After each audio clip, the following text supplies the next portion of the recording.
परमेश्वर का वचन सुनने के बाद आपने जो भी सीखा है उसे कमेंट करके जरूर बताएं। हजारों लोग आपकी कमेंट पढ़ते हैं और आशीष पाते हैं। चौथा अध्याय, पहली आयत। इसलिए जब हम पर ऐसी दया हुई कि हमें यह सेवा मिली तो हम हियाव नहीं छोड़ते। कौन सी सेवा? मनुष्यों को यीशु के पास लाना।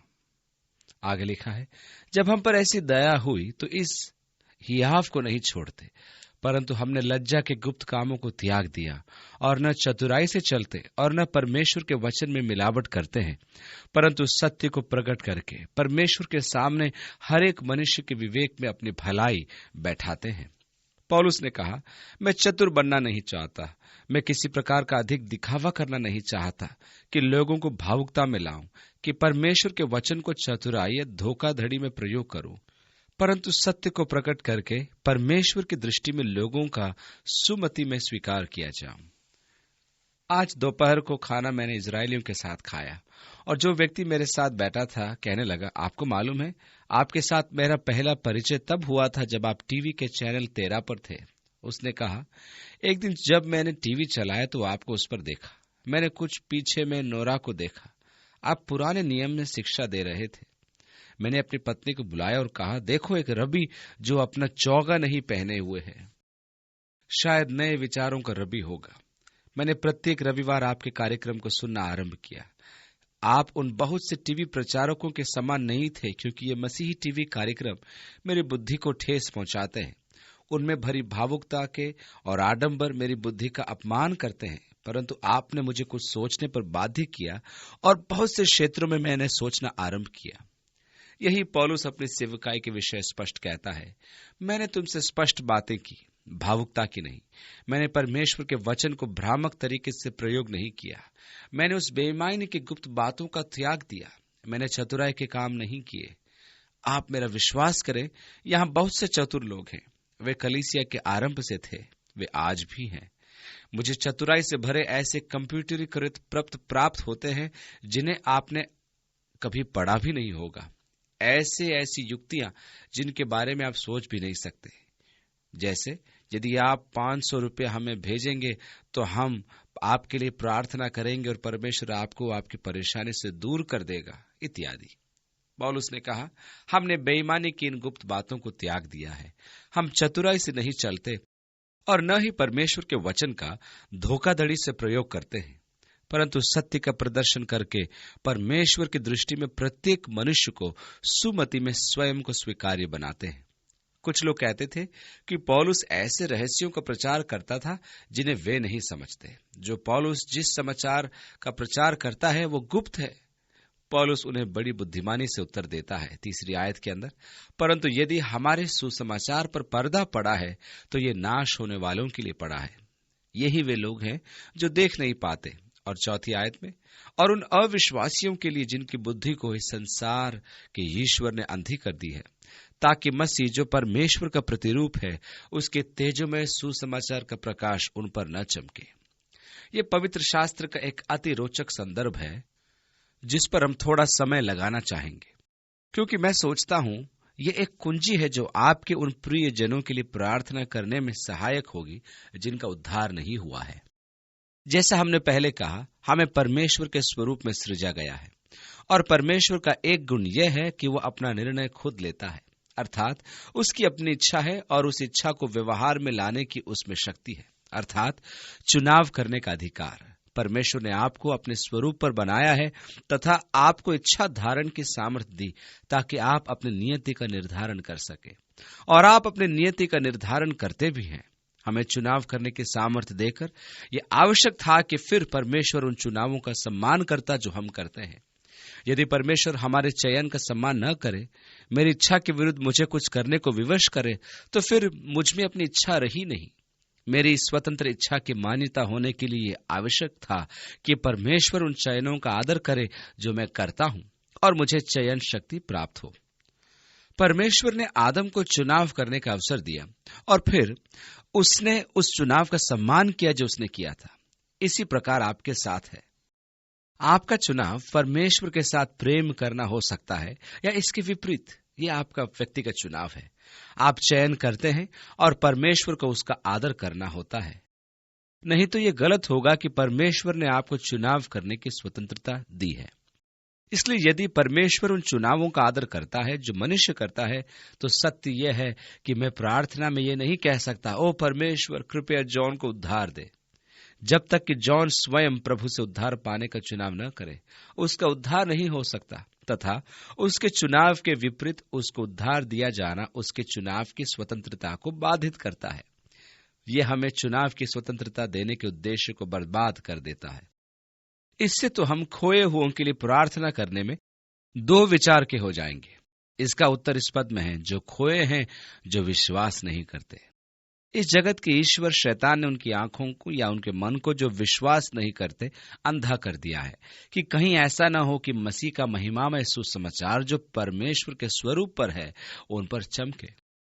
तो ऐसा क्यों है कि जॉन यीशु मसीह पर विश्वास नहीं करता? क्योंकि सत्य के प्रति शैतान ने उसके मन को अंधा कर रखा है।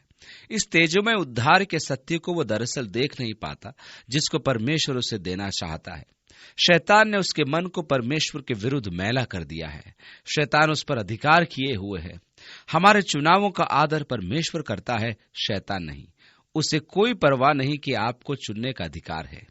यदि आपके पास अवसर हो तो वो आप पर अधिकार करके आपके मन को सत्य के प्रति अंधा करेगा, और वह आपके मन को परमेश्वर और परमेश्वर की बातों के विरुद्ध विश्व ईर्ष्या से भरेगा। यीशु मसीह के द्वारा परमेश्वर से आपके क्या संबंध के बारे में तार्किक विचार करके आपके मन को वो दूषित करेगा। क्या आपने कभी ध्यान दिया है कि कुछ इतने अनुग्रहकारी और सज्जन होते हैं कि वे संसार के किसी भी विषय पर तर्कपूर्ण तरीके से बात करते हैं, पर यीशु मसीह के सुसमाचार के विषय में नहीं। आप अगले वर्ष के बारे में उनसे बात करें तो वे घंटों आपसे बात कर सकते हैं। उनसे यमुना के विषय में पूछें तो वे आपको पूरी पूरी बात बता देंगे। उनसे किसी विशेष द्वीप के बारे में पूछें तो वे खुश हो जाएंगे। उनसे अंतरिक्ष शटल की बात करें इत्यादि आप बात करें, वे आपसे बात करते चले जाएंगे। यीशु मसीह का विषय लाएं और वे एकदम तर्कहीन हो जाएंगे। मुझे इस विषय पर बात करने में रुचि नहीं, ऐसा वे कहेंगे। मैं नहीं सोचता कि लोगों को इस विषय पर बात करना चाहिए। पूर्णतया तर्कहीन। क्यों? क्योंकि शैतान ने उनके जीवनों पर अधिकार रख रखा है। तीमुथियुस को लिखते हुए पौलुस कहता है, और इसके द्वारा उसकी इच्छा पूरी करने के लिए रूखे होकर शैतान के फंदे से छूट जाएं। वह चुनाव का आदर नहीं करता। इस जगत के ईश्वर ने हमारी आंखों को अंधा कर रखा है। यीशु ने मत्ती 16:19 में कहा, और जो कुछ तू पृथ्वी पर बांधेगा वह स्वर्ग में बंधेगा, और जो कुछ तू पृथ्वी पर खोलेगा वह स्वर्ग में खोलेगा। अतः अपने प्रियजनों के लिए जिनका उद्धार नहीं हुआ, यह है कि परमेश्वर शैतान के कार्य को बांधेगा, जिसने कि उनके मन को अंधा करके बंदी बनाया हुआ है। यह कि परमेश्वर उनके जीवनों में शैतान के उस कार्य को बांधे जो उनके मन को अंधा करके उन्हें दास बनाए हुए है, जिसने उनके मन में सुसमाचार के विरोध से विश्व ईर्ष्या को धोल दिया है, ताकि वे परमेश्वर के सत्य पर शैतान के इस ईश्वरहीन दबाव के बिना विचार कर सके। क्योंकि कोई व्यक्ति जो तर्कपूर्ण तरीके से इस वरदान पर दृष्टि करेगा जो उसे यीशु मसीह के द्वारा मिली है, और यदि उसे ग्रहण न करे तो वो मूर्ख होगा। परंतु वे क्यों ग्रहण नहीं करते? कारण यह है कि शैतान की शक्ति उन्हें बंदी बनाए है।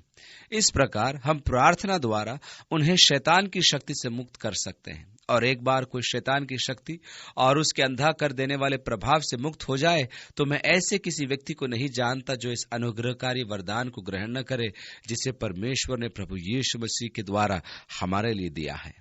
इसलिए अपनी प्रार्थना के लिए ये दिशा लें, शैतान की शक्ति को बांधना जिसने उनके मनों को अंधा कर रखा है और अपंग बनाया हुआ है। और जो तुम पृथ्वी पर बांधोगे वह स्वर्ग में बंधेगा। परमेश्वर शैतान की शक्ति को बांधेगा। परमेश्वर उन पर्दों को हटा देगा जो उनके मन पर पड़े हैं, और वे तर्कपूर्ण तरीके से उस वरदान को देख सकेंगे जो यीशु मसीह के द्वारा परमेश्वर ने हमारे लिए तैयार किया हुआ है। और फिर पवित्र आत्मा के उस कार्य व विश्वास को उनके हृदयों पर होने दें कि पवित्र आत्मा उनके हृदयों को यीशु मसीह की ओर फेरे। आप केवल ये नहीं कह सकते, हे प्रभु मुझे बचा। परमेश्वर उन्हें उनकी इच्छा के विरुद्ध नहीं बचाएगा। इच्छा में परिवर्तन आवश्यक है और मन में लालसा हो कि परमेश्वर से उद्धार उन्हें प्राप्त हो। यीशु ने कहा, जो कोई मेरे पास आता है मैं उसे कभी ना निकालूंगा।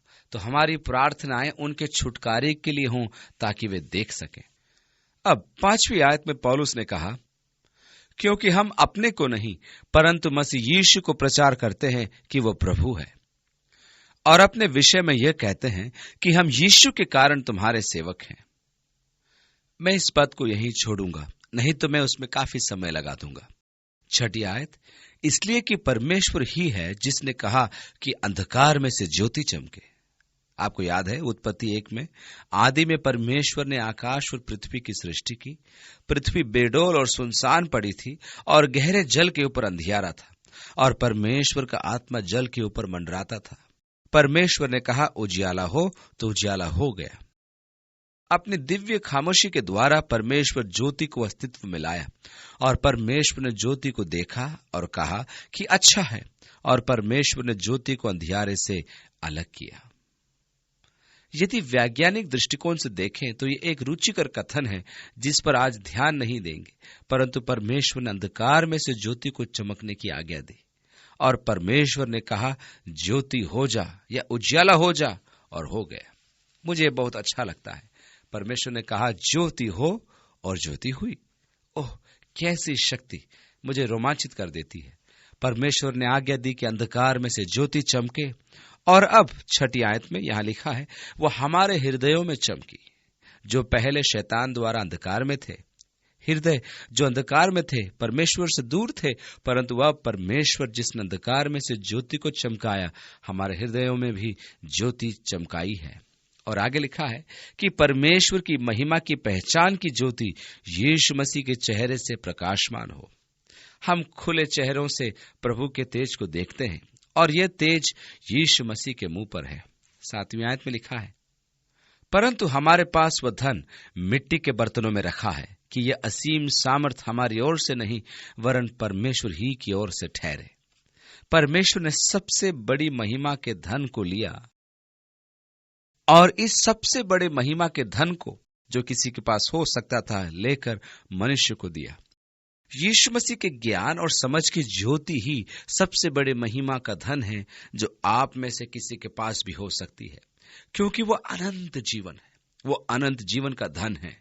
सबसे मूल्यवान वस्तु जो मनुष्य पा सकता है वह है यीशु मसीह के द्वारा अनंत जीवन। यदि मनुष्य सारे जगत को प्राप्त करे और अपने प्राण की हानि उठाए तो उसे क्या लाभ होगा? मनुष्य अपने प्राण के बदले में क्या देगा? मरकुस 8 में लिखा है। यीशु मसीह के ज्ञान में आपके पास जो है वो यीशु मसीह के ज्ञान की ज्योति जो परमेश्वर ने आपको दी है, वो सबसे बहुमूल्य धन है जो आपके पास कभी हो सकता था। परमेश्वर का बहुमूल्य धन वो उसे किस में रखता है? हमारे पास ये महिमा का धन मिट्टी के बर्तनों में रखा है, अर्थात हमारी देह में ये मिट्टी का बर्तन है। ये बूढ़ा मिट्टी का बर्तन अनंत परमेश्वर का निवास स्थान बन जाता है ताकि मसीह आपके जीवन में रह सके। यूहन्ना के 14वें अध्याय की 20वीं आयत में लिखा है, उस दिन तुम जानोगे कि मैं अपने पिता में हूं और तुम मुझ में और मैं तुम में। महिमा का धन, सुसमाचार की ज्योति इन मिट्टी के बर्तनों में परमेश्वर सबसे बहुमूल्य चीज लेकर सबसे सस्ती चीज में रखता है, मिट्टी के बर्तन में। मिट्टी के बर्तन से अधिक साधारण और क्या हो सकता है, विशेष करके उन दिनों में। आजकल तो हम उन्हें यहूदी में कुछ अधिक पका देते हैं और अधिक रंग भरते हैं और वे हमारी अलमारियों में रखा धन बन जाता है, परंतु उन दिनों में लाल रंग के वे मिट्टी के पात्र सब जगह दिखाई देते थे। परमेश्वर ने इस तेजों में धन को लेकर मिट्टी के पात्रों में रखा। क्यों? ताकि महिमा की श्रेष्ठता परमेश्वर की हो, न कि हमारी। क्या यह मनुष्य की मूर्खता नहीं कि वह अपनी महिमा करे, और महिमा मिट्टी के बर्तन की नहीं परंतु उसकी है जो उसके भीतर रखा है। अपनी पुस्तक the deep things of God में नॉर्मन ग्रब कहता है कि मनुष्य की सर्वोच्च क्षमता यह है कि वह बर्तन है जिसमें परमेश्वर रहता है। यह सत्य है कि परमेश्वर आप में वास करता है। मनुष्य की सर्वोच्च क्षमता यह है कि वह एक बर्तन है जिसमें अनंत परमेश्वर रह सकता है। मैंने पुस्तक को पढ़ा, मैं इस कथन से प्रभावित हुआ, उसकी व्याख्या से मैं रोमांचित हुआ और उस पर विचार किया, पर फिर मैं उस पर सोचने लगा, नहीं, वो गलत है। ये मनुष्य की सर्वोत्तम क्षमता नहीं है। एक और प्रक्रिया है जो उससे ऊंची है, और वो प्रक्रिया है, वह साधन बनना जिसके द्वारा परमेश्वर आपके चारों ओर के संसार में प्रवाहित हो। परमेश्वर को अपने में समाना एक बात है, कितनी महिमापूर्ण बात है। परमेश्वर को अपने में समाने की क्षमता की महिमा को भय कम न समझना, परंतु ओह, एक कदम और आगे, जब परमेश्वर मेरे द्वारा मेरे चारों ओर के संसार पर अपने आप को डेलता है और यह महिमापूर्ण धन जो मेरे पास है दूसरों के साथ बांटा जाता है और मेरे जीवन में पवित्र आत्मा का वो कार्य प्रवाहित होता है कि मुझ में परमेश्वर के उस कार्य से दूसरों को लाभ हो, होने वाला काम करने वाला काम बन जाता है। जब आगे को वो मेरे भीतर परमेश्वर का कार्य नहीं बल्कि मेरे द्वारा परमेश्वर का कार्य होता है, तब मैं अपने सर्वोच्च क्षमता तक पहुंचता हूं। मिट्टी का पात्र, इस पात्र का कोई मूल्य नहीं, मूल्य तो उस वस्तु का है जो पात्र में रखी है। जब मैं उस वस्तु को बाहर निकालता हूं तो मुझे ध्यान रखना है कि उसमें मेरा स्वाद न हो, कि उसमें मेरा व्यक्तित्व न आवे उस विषय में जो मुझसे निकलती है, परंतु विषय जितना संभव हो सके उतना रूप में हो। क्या कभी आपने घर में कोई प्लास्टिक का बर्तन रखा जिसमें आपने कभी प्याज रखा था और अब उसमें पानी रखते हो? अब जब भी आप पानी पिएंगे तो स्वाद प्याज का आएगा। जब मैं पानी पीता हूं मुझे प्याज का स्वाद नहीं चाहिए। आप प्याज अपने पास में महत्वपूर्ण है और मुझे वो अच्छा भी लगता है, न कि वो पानी जिसमें उसका स्वाद हो। और जब बर्तन अपना स्वाद देना आरंभ कर देता है तो समय आ गया कि उस बर्तन से पीछा छुड़ाया जाए। परमेश्वर ने वही किया जो लगभग असंगत था। सबसे मूल्यवान धन को एक साधारण पात्र में रखा ताकि मनुष्य बर्तन के मुंह में न पड़ जाए, परंतु केवल उसमें जो रखा है, अर्थात परमेश्वर उस पात्र द्वारा परमेश्वर के काम में, ताकि उससे महिमा परमेश्वर की हो न कि हमारी। इस कारण पौलुस ने घोषणा की, हम अपना नहीं बल्कि मसीह का प्रचार करते हैं, और यही हर सेवक का विषय होना चाहिए। हम अपना नहीं बल्कि मसीह का प्रचार करते हैं और हम लोगों को मसीह की ओर आकर्षित करते हैं और हम लोगों को विषय से परिचित कराते हैं, यीशु मसीह में जो मूल्यवान धन है, न कि उस पुराने मिट्टी के बर्तन के बारे में। जब हम उस पुराने बर्तन को सामने लाएंगे तो आप निश्चय जान लो कि परमेश्वर उसे तोड़ देगा और आप सन की बन जाएंगे। और मैंने ऐसे कई लोग देखे भी हैं। 8वीं आयत, हम चारों ओर से क्लेश तो भोगते हैं। पौलुस सेवकाई के विषय में कहता है, चारों ओर से क्लेश पाते हैं। परमेश्वर ये प्रतिज्ञा नहीं करता कि आप पर क्लेश नहीं आएगा। सत्य तो यह है, वह क्लेश की एक प्रकार से प्रतिज्ञा करता है, इस संसार में तुम्हें क्लेश होगा, यीशु ने कहा। और पौलुस 2 तीमुथियुस के 3 अध्याय की 12वीं आयत में लिखता है, जो मसीह यीशु में धर्मी जीवन जीते हैं वे सताए जाएंगे। कुछ प्रतिज्ञाएं हैं जिनसे मुझे घृणा है, प्रतिज्ञाएं जिनसे मुझे प्रेम भी है, परंतु कुछ प्रतिज्ञाएं ऐसी भी हैं जिनकी मुझे परवाह नहीं। काश परमेश्वर कभी मुझसे ऐसी प्रतिज्ञा न करता। चारों ओर से क्लेश तो भोगते हैं। परमेश्वर के दास एवं संतान होने के नाते आप क्लेश का सामना कर सकते हैं और करते भी हैं। आपको निराश नहीं होना है। आगे लिखा है, निरुपाय तो हैं पर संकट में नहीं पड़ते। और कितनी बार हम नहीं जानते कि क्या करें। कई बार इस परिस्थिति से विमूढ़ हो जाते हैं। हम उत्तर नहीं जानते, समाधान नहीं जानते, परंतु निराश होते हैं। विमूढ़ होने में और निराश होने में बड़ा अंतर है।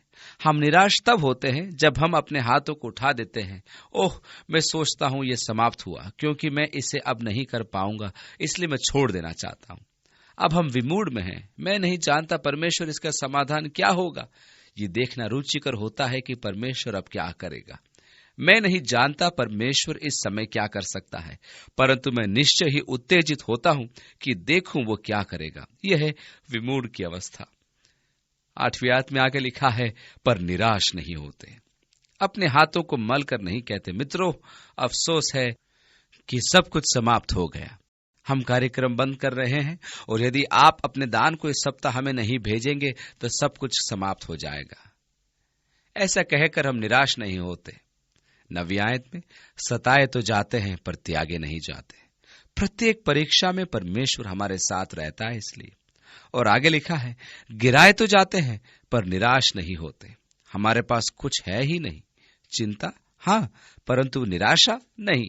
परेशानी हाँ, परंतु निराशा नहीं।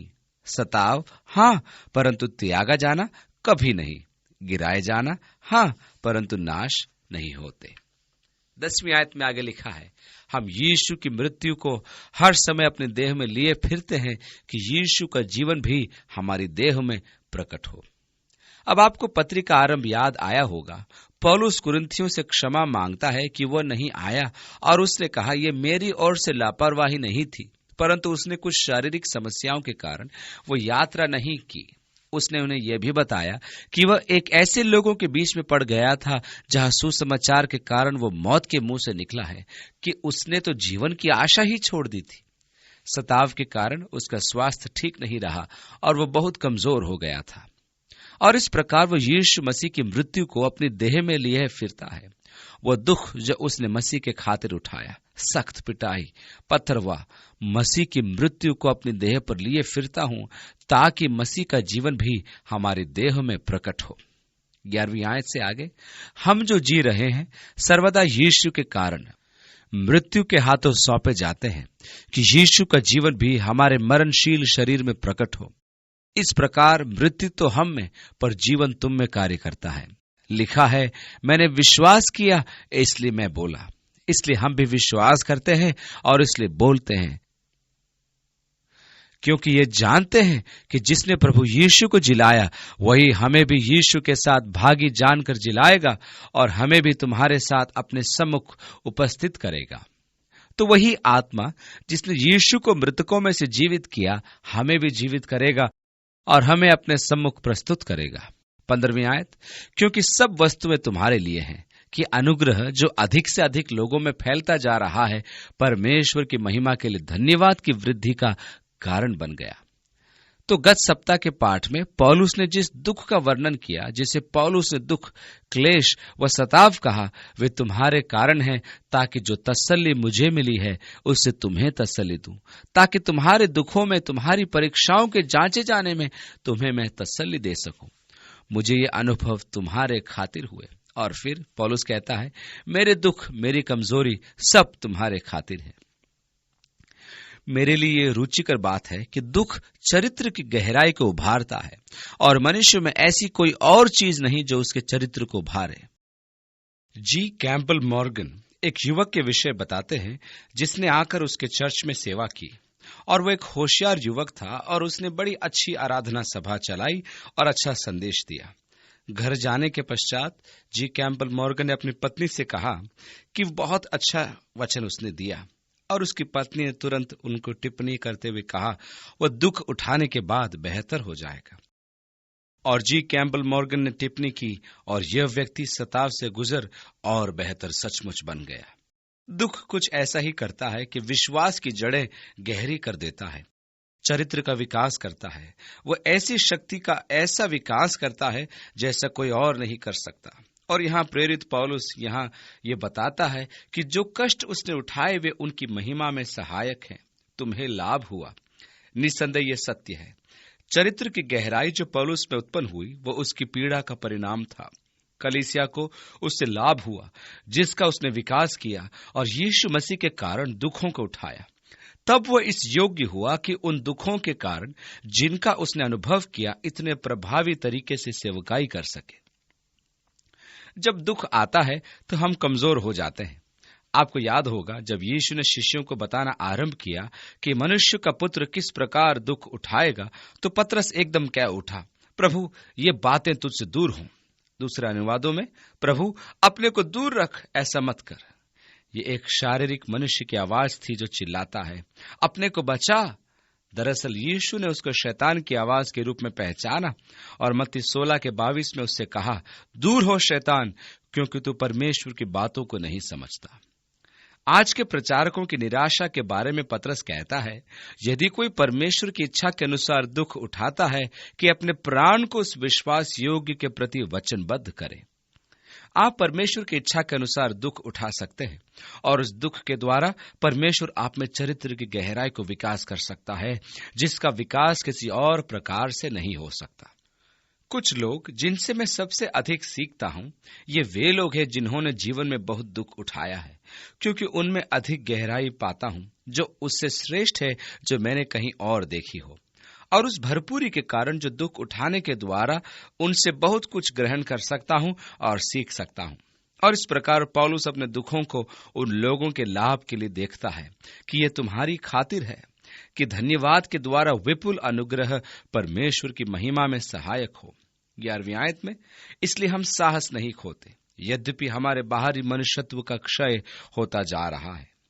पुराना बाहरी मनुष्य उसमें से अब जाता रहा, पिटाई खाकर, लाते खाकर, पथरवाह होकर, तथापि हमारे आंतरिक मनुष्यत्व का दिन प्रतिदिन नवीनीकरण होता जा रहा है। काफी दुख सहने के बाद आंतरिक मनुष्यत्व में चरित्र की शक्ति बनती है। बाहरी मनुष्य नीचे की ओर तेजी से जा रहा है, परंतु आंतरिक मनुष्य का दिन प्रतिदिन नवीनीकरण होता जाता है, जो प्रभु की शक्ति के द्वारा होता है। क्योंकि हमारा पल भर का हल्का सा क्लेश, यहाँ अंतर देखिए, वे सुंदर है। हमारा हल्का सा क्लेश जो पल भर का है, ऐसा लगता तो नहीं है। जब मैं दुख उठाता हूं तो वो अनंत लगता है। मेरा अर्थ है, एक एक घंटा बहुत लंबा समय सा प्रतीत होता है। कभी सचमुच आपकी तबीयत रात में खराब हुई है? क्या आपको महसूस हुआ कि रात इतनी लंबी कब से हो गई? आप जानते हैं, जब तबीयत ठीक होती है और आप थके सो जाते हैं तो अचंभा करते हैं कि अरे रात इतनी जल्दी कैसे निकल गई, अरे सुबह हो गई, विश्वास नहीं होता। परंतु यदि बीमार होते हैं तो रात बड़ी लंबी लगती है, दुख का समय बढ़ता जाता है। परंतु यदि मैंने 50 वर्ष तक दुख उठाए हैं तो क्या होगा? जहां तक परमेश्वर का प्रश्न है, अनंत काल की तुलना में वह क्षण मात्र ही है। हमारा हल्का सा क्लेश जीवन क्या है? वो वाष्प समान है जो क्षण भर दिखाई दे और फिर गायब हो जाए। यदि आप जीवन भर दुख उठाते हैं तो अनंत काल की तुलना में वह केवल एक क्षण है। दरअसल आप उसकी तुलना आनंद से कर भी नहीं सकते, क्योंकि आपके एक और सीमित है और वो दूसरी और असीमित, और सीमित के असीमित से तुलना नहीं की जा सकती। समुद्र में वह एक जल की बूंद के समान भी नहीं, क्योंकि आप सीमित की असीमित से तुलना नहीं कर सकते। समुद्र में बूंदों की कोई न कोई संख्या होती होगी, परंतु जब आप अनंत की बात करते हैं तो आप असीमित क्षेत्र में आते हैं और आप सीमित और असीमित के मध्य तुलना नहीं कर सकते। तो पल भर का हमारा सा क्लेश एक ऐसी चिरस्थायी महिमा उत्पन्न कर रहा है जो अतुल्य है। महिमा का अनंत बोझ इस हल्के क्लेश की तुलना में कुछ भी नहीं है, जो केवल पल भर का है। अब हमें यह करना है कि अपनी दृष्टि अनंत पर लगानी है। हमारी समस्या यह है कि हम अधिकतर सांसारिकता को देखते रहते हैं, इसमें दुखों को देखते हैं और वर्तमान भौतिक वातावरण में इतने लिप्त हो जाते हैं कि अनंत हमारी दृष्टि से ओझल हो जाता है। हल्का क्लेश पल भर का होता है, परंतु परमेश्वर ने आपके लिए अनंत की योजना बनाई है। अनंत महिमा का वर्णन नहीं किया जा सकता। अनंत महिमा, सुंदरता, भय, अचंभा, आशीष, आनंद व प्रेम किसी भी वस्तु से जिसकी हम कल्पना करें कहीं अधिक महान है, कि इस तरह कल्पना हम कर भी नहीं सकते। यहाँ हल्का क्लेश पल भर का है, ये जाता रहेगा। जीवन भी शीघ्र जाता रहेगा। वर्तमान के लिए न जिए, सदा के लिए जिए। अपनी समस्त योजना केवल वर्तमान के लिए न बनाएं, अनंत के सहभागी हों। क्योंकि पौलुस 18वीं आयत में आगे कहता है, हमारी दृष्टि उन वस्तुओं पर नहीं जो दिखाई देती हैं। ये पुराना बाहरी मनुष्यत्व तो समाप्त हो रहा है। ये हल्का सा क्लेश, जिसको पौलुस हल्का सा क्लेश कहता है, परंतु जब वो उनकी सूची बनाता है तो मुझे इब्रानियों के लेखक के समान लगता है। तुमने अब तक लहू बहाने तक मसीह के लिए परिश्रम करते हुए दुख नहीं उठाया। मुझे अपने जख्म दिखाओ, अपने दाग दिखाओ, तुम्हें कहाँ मार लगी। फिर भी यीशु मसीह के सुसमाचार के लिए क्या क्या सहा। और पौलुस कहता है, यह हल्का सा क्लेश हिसाब से अधिक घात, अर्थात घाव के कोई निशान जो मेरे पीठ पर पड़े। कितनी बार बंदीगृह में, मृत्यु से कितनी बार आमना सामना हुआ।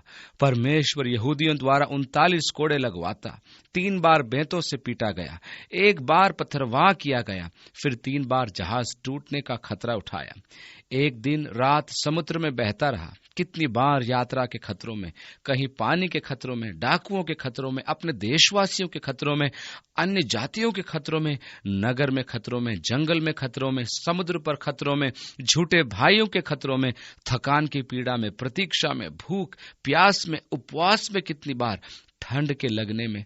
इन बातों के अतिरिक्त वह सब जो मुझ पर प्रतिदिन होता है, सब कलीसियाओं की चिंता। लेकिन पौलुस क्या कहता है? पल भर का हल्का सा क्लेश।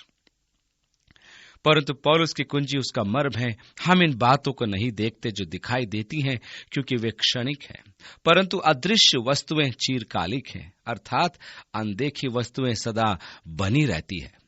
आपकी दृष्टि किस पर लगी है? सांसारिक बीतने वाली वस्तुओं पर? आपके मूल्य कहाँ है? क्या भौतिक बीतने वाले वस्तुओं पर? परमेश्वर हमारी सहायता करे कि हम अनंत को देखने लगे और अनंत की बातों को अपने जीवन के मूल्य में ढूंढें। इब्रानी 12:2 में लिखा है, यीशु को ताकते रहें, उस पर दृष्टि लगाए रखें जो हमारे विश्वास का कर्ता वो पूर्ण करने वाला है, जो उनको जो उस पर विश्वास रखते हैं अनंत महिमा में लाएगा। प्रभु, धन्यवाद करते हैं तेरे वचन के लिए तथा उस अगुवाई के लिए जो हमें मिलती है, वो उत्साह जो इससे मिलता है, इनके लिए प्रभु हमारी सहायता करे कि हम स्वयं अपनी दृष्टि हटाएं परिस्थितियों पर से, अपनी कमजोरियों पर से, अपनी असफलताओं पर से, अपनी निराशाओं पर से, और प्रभु हमारी सहायता करे कि हमारी दृष्टि तुझ पर लगी रहे। काश हम क्लेश को अच्छे सिपाहियों के समान सहन करें जब हम आगे की ओर देखते हैं। प्रभु, उस अनंत महिमा को जो मसीह यीशु द्वारा प्रकट की जाएगी, उस पर हमारा ध्यान लगा रहे।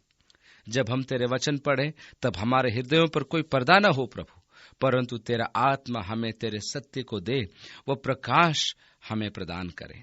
यीशु के नाम से मांगते हैं, आमीन। प्रभु आपके साथ हो और अपने प्रेम में आपको आशीष दे तथा आपकी रक्षा करे।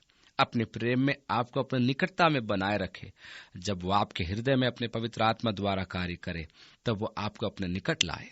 और काश इस सप्ताह आपकी आंखें यीशु पर लगी रहें, ताकि परमेश्वर अपने आत्मा द्वारा हमारे जीवनों में वो परिवर्तन ला सके जिनके द्वारा उसके नाम में हम उसकी समानता में बढ़ते जाएं।